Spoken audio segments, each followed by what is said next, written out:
आज हम बात कर रहे हैं जो कल आतंकवादी हमले पहलगाम बेसरन घाटी में हुए हैं उसके बारे में। तो बहुत दुखद है ये। और न्यूज़ सुनकर बहुत शॉक्ड है हम लोग। कम से कम टूरिस्ट प्लेस के रूप में कश्मीर डेवलप हो रहा था। और ऐसे तो कोई कहीं जाने में बहुत ज़्यादा सोचेगा और हिम्मत नहीं जुटा पाएगा आगे को कहीं जाने की। तो गुड़िया, तुम क्या सोचते हो इस बारे में? हाँ, यही है कि बहुत गलत ही हुआ ऐसे इनोसेंट लोगों की किलिंग्स कर रहे हैं जिसका कोई भी अपराध नहीं है। और मतलब कोई पिकनिक मनाने गया है, अपने लव्ड वंस के संग है और बिल्कुल बेखबर, तो उसके ऊपर अचानक से ऐसे हमला हो जाए, वो भी बिना किसी बात का। मतलब एक जो प्रोपेगेंडा आप लोग चलाते हैं लोग, तो ये बहुत गलत बात है। इसकी वजह से जो इम्पैक्ट होता है वो लोगों की रोज़ी रोटी, वो जो वहाँ पे नेटिव कश्मीरीज़ हैं उनकी इमेज ख़राब होती है। दूसरा, उनकी रोज़ी रोटी पे इतना असर पड़ता है वहाँ। एक तो डेवलपमेंट हो रहा था वहाँ, टूरिज्म अच्छा हो रहा था वहाँ पे, एजुकेशन सेक्टर में भी सब अच्छा ही हो रहा था, डेवलपमेंट हर हर सेक्टर में डेवलपमेंट हो रहा था। बट ये है कि वो डेवलपमेंट जो लोकल्स हैं उन्हें तो बहुत अच्छा लग रहा था, लेकिन जो प्रोपेगेंडा फैलाने वाले लोग हैं उनको वो रास नहीं आ रहा है। तो उन्हें लग रहा है कि अब इस चीज़ को हम कैसे दिखाएं कि हम लोग इसके अगेंस्ट हैं, जबकि जबकि जो नेटिव्स हैं उनका उसमें कोई हाथ भी नहीं है। तो ये क्या है, इमेज भी ख़राब होती है लोगों की।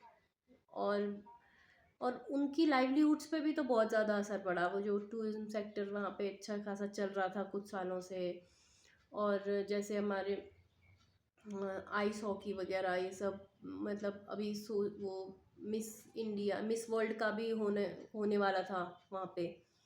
तो अगर हमारी गवर्नमेंट और वहाँ के लोग भी चाहते हैं डेवलपमेंट हो, तो ये सब चीज़ें छोटी गंदी हरकतें करके वहाँ के लोगों को का भी इमेज ख़राब करना, देश के लिए मतलब लोगों के मन में एक डर भरना, और ऊपर से आप एक इसको एक रिलीजियस वे में जो उन्होंने वो किया है पूछ के ये सब, तो ये तो वाकई में इससे घटिया और कोई भी चीज़ नहीं हो सकती है। अभी मैं देख रही थी न्यूज़ में प्रोटेस्ट चल रहा है, वहाँ पे स्थानीय लोग इसके विरोध में हैं। और इवन वहाँ के कोई भी धर्म वाले, किसी भी धर्म संप्रदाय को मानने वाले कोई भी इस हमले के लिए की निंदा कर रहे हैं और कह रहे हैं कि ये भविष्य में हमारे रोजी रोटी, हमारे टूरिज्म पर एक बहुत बड़ा संकट है। हम नहीं चाहते कि हमारी साथ आगे को ऐसा हो, आने वाली पीढ़ियां हमारी ये सब चीज़ भुगतें जो हम देख रहे हैं। और वो उनकी सोच में अब काफ़ी बदलाव आया है। जो आज से लगभग 10-15 साल पहले उनकी सोच थी, वो इस तरह की अब नहीं है। वो भी चाहते हैं कि हम मुख्य धारा में जुड़ें, हम देश के साथ खड़े रहें। और सभी लोग, मैं बहुत ही ज़्यादा इमोशनल कर देने वाले वीडियोज़ सामने आ रहे हैं। तो मुझे लगा कि हमको भी एक देश के नागरिक होने के नाते हम भी कुछ बोलें। तो मैंने गुड़िया को प्रिपेयर किया है और गुड़िया भी वाक़ई में बहुत ज़्यादा दुखी है, क्योंकि हम लोगों की आँखें नम हो रही हैं वो सब देख कर के। और मैं तो ये कहूँगी कि आगे से कश्मीर जाने से पहले फ़िलहाल तो काफ़ी लोग सोचेंगे कि वहाँ जाया जाए या नहीं। टूरिस्ट जो है वहाँ जाने से पहले 50 बार सोचेगा। जब तक वहाँ पे सारी परिस्थितियाँ सामान्य नहीं हो जाती हैं, और सामान्य होने में शायद काफ़ी टाइम लगेगा।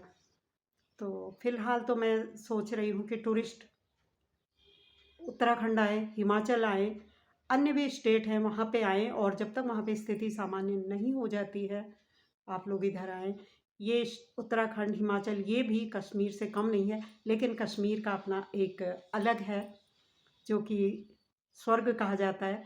बट ये भी स्वर्ग से कम नहीं लगेगा। तो मैं तो अपने ब्लॉग के माध्यम से, छोटे से शॉर्ट्स के माध्यम से सभी लोगों से अपील करूँगी कि जब तक स्थिति सामान्य नहीं हो जाती है, आप लोग गर्मियाँ बिताने इधर आ सकते हैं। गर्मी शुरू हो चुकी हैं, और आगे से ये सब हमले या ये घटनाएं किसी के साथ भी नहीं होनी चाहिए, क्योंकि चुन चुन के अगर पूछ के किसी को मारा जा रहा है, और सारे लोग छोटी उम्र के हैं, उनके सामने किसी के पापा, किसी के हस्बैंड अगर इस तरह से शूट किया जाएगा, तो वाक़ई दिल दहलाने वाली बात तो है ही।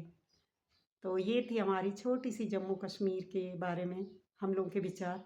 और हम जिनके भी परिवार वालों का लॉस हुआ है उनके लिए हमें दिल से प्रार्थना है, और हम लोग उनके लिए ब्लेसिंग्स ही सेंड कर सकते हैं कि वो लोग कैसे भी उनके परिवार वालों को थोड़ा सा कंफर्ट हो। वैसे वो बहुत मुश्किल है अब, बट उनके लिए उनके साथ हमारी सबकी प्रार्थनाएं हैं। संवेदनाएं हैं। उबरना बहुत मुश्किल है, क्योंकि कहना बहुत सरल है बट उसको फेस करना बहुत ज़्यादा डिफ़िकल्ट हो जाता है। और पूरा देश इस घटना की निंदा भी कर रहा है, रो रहा है। और कुछ लोग जो अमानवीय कृत्य को अंजाम दे रहे हैं, उनके कलेजे शायद हमारे जैसे नहीं है, वो किसी और दुनिया से आए हैं। बहुत ही गलत काम कर रहे हैं। छोटा सा ज़िंदगी है हर किसी की, हर किसी को रहने का हक है, अच्छी तरह से अपनी स्वतंत्रता, सबको स्वतंत्रता से अपने हिसाब से अपनी लाइफ को जीने का हक है। तो ऐसे किसी को मारने का राइट तो किसी ने नहीं दिया है। जिसने भी किया है, हम उसकी निंदा कर रहे हैं और आगे से हम प्रे कर रहे हैं या रिक्वेस्ट भी कर रहे हैं कि इस तरह की घटनाएं ना ही हों। Thank you so much.